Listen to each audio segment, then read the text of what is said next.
Chers citoyens sénégalais, 24 listes pour 150 sièges à l'Assemblée nationale et vous allez devoir choisir vos députés.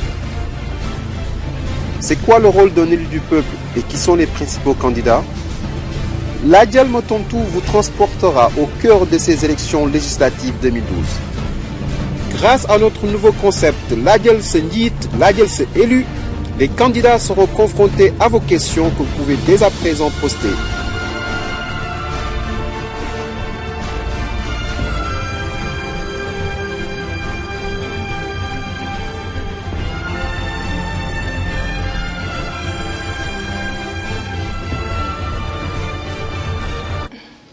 Bonjour et bienvenue à votre émission Ladial s'est élu, l'émission qui reçoit les futurs membres de l'Assemblée nationale.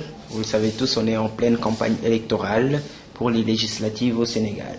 Nous recevons aujourd'hui M. Cheikh Bamba Dioum, liste Lii Dal na Xel. Monsieur Dioum, bonjour. Bonjour. Bienvenue dans notre émission. Et cette émission a pour particularité le fait que ce ne sont pas des journalistes qui posent les questions, mais nous rapportons juste les questions de nos internautes. Nous allons vous laisser le soin peut-être de nous faire une brève présentation de votre personne et de votre parcours aussi bien politique que scolaire et universitaire. Merci. Et par rapport à votre question, donc, je dois commencer par dire que j'ai fréquenté le lycée Van Vollenhoven, où j'ai fait mon cycle secondaire et où j'ai obtenu le baccalauréat de la série scientifique S. Bon, à l'époque, c'était la série D. J'ai aussi fait un diplôme en gestion au niveau du CESAC en 2 ans. C'était, comment on appelle, le certificat de gestion des entreprises, option gestion financière. Voilà. J'ai travaillé à la SONACOS, Société nationale de commercialisation des oléagineux, où j'ai fait quand même 20 ans en tant que cadre de l'entreprise. J'ai ouvert par la suite un cabinet, le Centre unique de recherche et d'information. J'ai terminé par assurer des fonctions de chef de cabinet au ministère de l'Agriculture et ensuite au ministère de la fonction publique et de l'emploi. Alors, nous allons enchaîner donc directement avec les questions de nos internautes. Le premier pose la question à savoir comment vous comptez représenter le peuple sénégalais. Nous allons rester constamment à l'écoute du peuple. Nous voulons être des véritables sentinelles de ce peuple.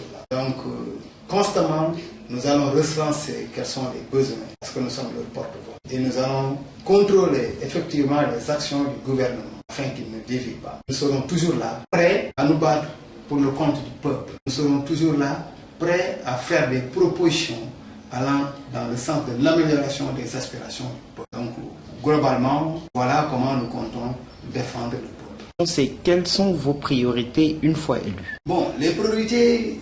Vous savez, au Sénégal, on peut vraiment dire que tout est priorité. Mais s'il faut en citer, nous allons dire que ce sera la lutte contre la pauvreté. Vous le savez tous, nous sommes un pays pauvre. Les gens vivent difficilement. Le chômage est là. Les jeunes obtiennent leur diplôme, mais au bout du compte, ils n'arrivent pas à travailler. Ils n'arrivent pas à soutenir leurs parents.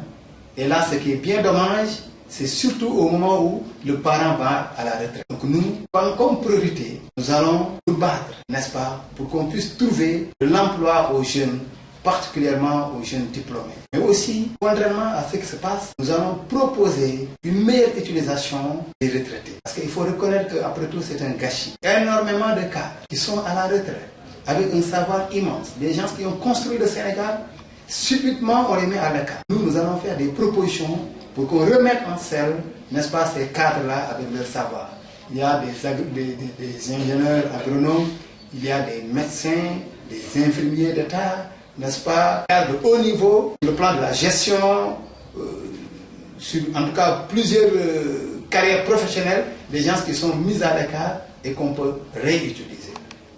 Donc notre objectif, c'est d'essayer de regrouper les retraités par corps, et de trouver, s'il le faut, des financements, n'est-ce pas, pour qu'ils puissent assister chacun à ce qui le concerne, pour qu'ils puissent assister la jeunesse et puis assister le peuple, n'est-ce pas. Et nous pensons qu'avec ce type de financement, avec ce type de réactivation du savoir-faire des Sénégalais qui ont fait le pays jusqu'ici, tout le monde va y gagner. Donc ceci fait partie, disons, de nos priorités, la lutte contre la pauvreté la lutte contre le chômage, et pour ne citer que cela. Bien entendu, il y a aussi la santé, parce que sans la santé, on ne peut absolument rien faire. Nous voulons une jeunesse saine, nous voulons des cadres sains, et dans un cadre sain. Donc nous allons lutter pour qu'il y ait un cadre tout à fait sain, où le Sénégalais puisse s'épanouir correctement. Parfaitement. Et d'ailleurs, notre prochain internaute parle de santé en demandant quelle politique de santé vous avez. Oui,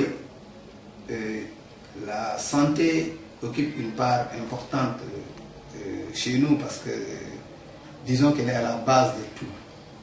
Il y a des maladies qui font des ravages. On les connaît. Il y a particulièrement le sida, il y a le cancer, mais aussi il y a le paludisme, qui est une maladie tropicale. Évidemment, pour le sida, sur le plan mondial, il y a une lutte du moins concertée. On a mis les moyens, mais jusqu'à présent, ce n'est pas suffisant. Nous allons nous battre pour que cette politique soit effectivement renforcée. De même, pour le paludisme, il y a énormément de moyens qui sont mis en place, mais c'est toujours insuffisant. Là aussi, nous allons nous battre. Mais il y a d'autres types de maladies qui font aussi des ravages et qui n'occupent pas de bonnes positions, particulièrement l'insuffisance rénale.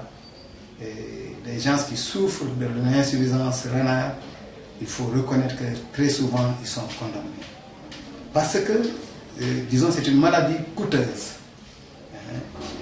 2 à 3 séances par semaine.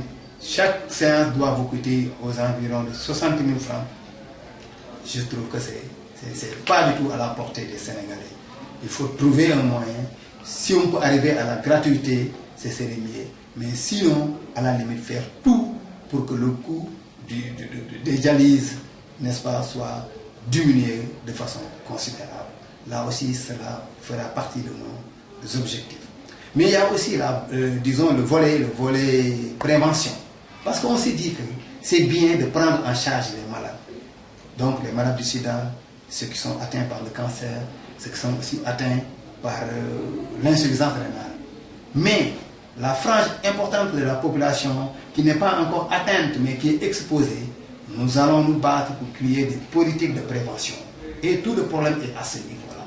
Nous battre pour trouver des financements, nous battre pour avoir une forme de sensibilisation qui puisse atteindre toutes les populations sénégalaises, n'est-ce pas, pour les mettre à l'abri de ces fléaux-là.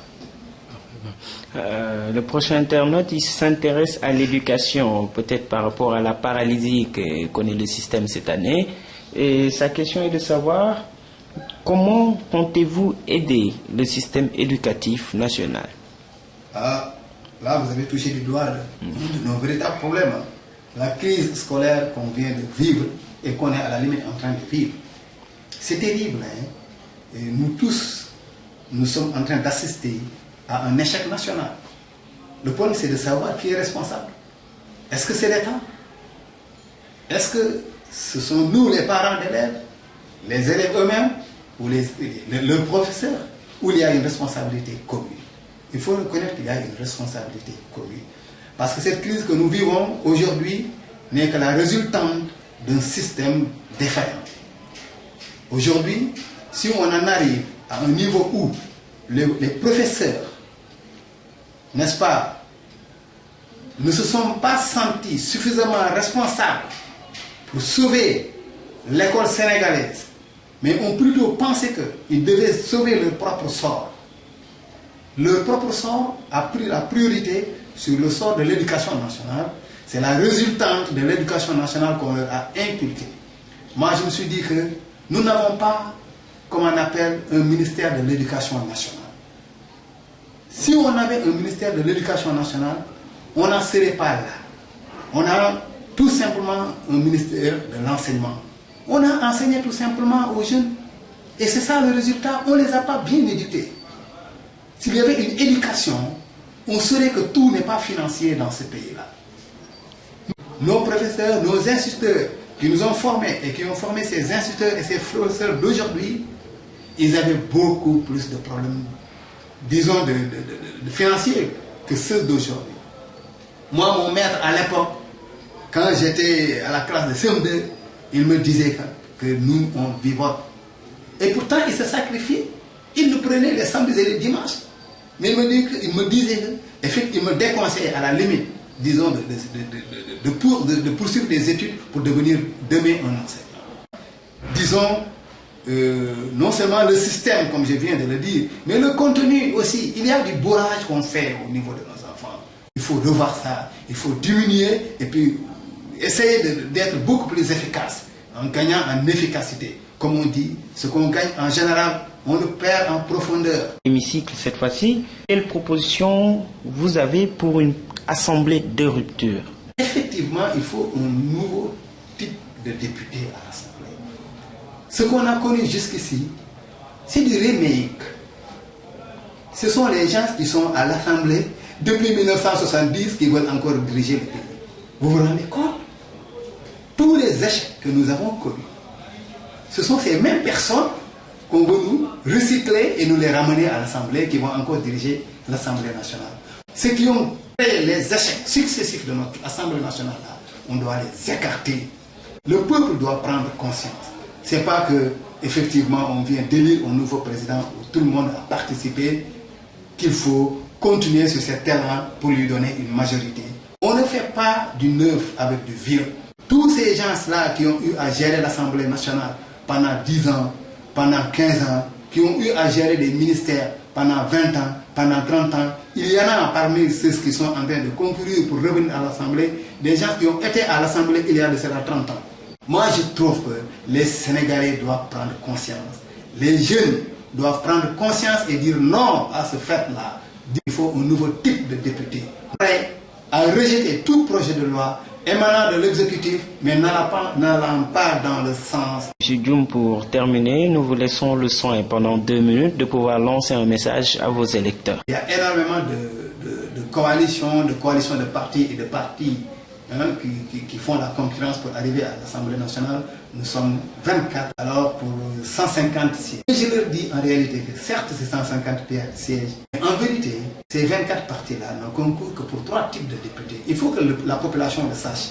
Il n'y aura à l'Assemblée nationale que 3 types de députés. Il y aura les députés de la majorité mécanique, comme on le dit communément. Donc, ceux qui sont en train d'ailleurs de se battre pour qu'on leur donne la majorité, ces gens-là, dites-vous bien que si vous leur donnez vos cartes, ils ne seront pas là pour l'intérêt de la population, mais pour l'intérêt de la majorité présidentielle. Parce qu'effectivement, ils l'ont dit ouvertement, ils se battent, n'est-ce pas, pour défendre les causes, disons, de la majorité présidentielle, et non les causes du peuple qui les a élus. C'est ce qu'on appelle communément la majorité mécanique. Il y a aussi, de l'autre côté, une opposition mécanique, il faut le dire. Des gens qui sont là, revanchards. Des gens qui sont là pour mettre les bâtons entre les roues, disons, de la majorité, uniquement pour avoir une raison sur eux, uniquement pour donner, ou même en tout cas pour revenir dans un avenir très très proche. Toutes ces deux catégories ne sont pas des catégories qui vont dans le sens de l'intérêt général de la population. Ceux qui se battent pour défendre hermétiquement la majorité, ils diront toujours oui à tout ce que dira la majorité. Ceux qui sont là de l'opposition et qui vont s'opposer uniquement pour s'opposer, ces gens-là diront toujours non aux propositions de la majorité, qu'elles soient mauvaises ou qu'elles soient bonnes. Et nous, il y aura donc le troisième camp, ce sera le camp de la vérité. Les gens qui n'hésiteront pas à dire oui quand c'est oui. Quand les propositions de loi faites venant, disons, de l'exécutif sont effectivement des propositions de loi censées apporter un plus à la population, mais nous n'hésiterons pas à dire oui, nous allons dire oui. Mais quand c'est non, on dira aussi non, et on va se battre avec ses ongles, on va se battre avec le dynamisme, n'est-ce pas, collé aux besoins de la population. Donc, j'attire l'attention des électeurs en leur disant que ne faites pas erreur. Il n'y a que 3 types de députés et il faut savoir choisir. Votre intérêt, ce n'est ni la majorité mécanique, ni l'opposition mécanique et robotique. Votre intérêt, c'est le camp de la vérité. Des gens qui seront là pour appuyer les bonnes décisions du gouvernement, mais aussi pour rejeter les mauvaises décisions du gouvernement, pour rejeter tout ce qui va à l'encontre, n'est-ce pas, de l'intérêt général de la population. Je les appelle donc à nous rejoindre. En tout cas, pour terminer, je dois rappeler que moi, Personnellement, cher Bamba Dioum, je suis dans la coalition Lead al Nahel et j'appelle les gens à voter pour Lead al Nahel. Merci beaucoup, M. Dioum. Nous vous remercions pour votre disponibilité et vous souhaitons en même temps bonne chance pour ces élections. Merci encore une fois.